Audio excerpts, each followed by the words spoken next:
आड़े चलला बुलडोजर लोके हेले छानिया लघुचाप जनित लगना वर्षा दाऊ साधुची एपटे प्रशासन आम घर को बुलडोजर रे भांगुची आमे ए वर्षा कादुआरे छोट छोट छुआ को नहीं कोठी रहिबु केमिति रहिबु एमिति अनेक कथा कहउछंती महिला माने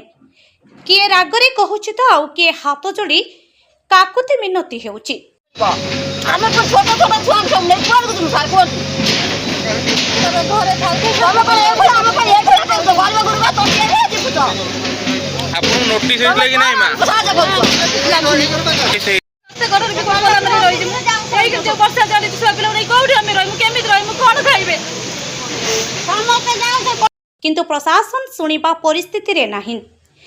एभली घटना देखा मिली पत्रपुर गोपालपुर गाँव में आली ब्लॉक अंतर्गत पत्रपुर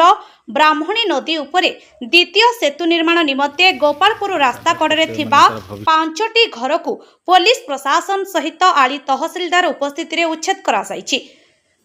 5 परिवार और 11 रु 13टी दुकान गुड़ी को उच्छेद पाई आगरू नोटिस हेबा परे संपृक्त परिवार लोकंक भितरे भालेडी पड़िथिला। एने परिवार लोके घर न भांगिबा पाई प्रशासन को अभियोग करबा सहित अनुरोध मध्य करि आसुथिले। लोकंक कोनोसी अभियोग न सुनी रास्ता निमंते प्रशासन एभली पदक्षेप ग्रहण करिसंती। ब्यूरो रिपोर्ट शक्ति न्यूज।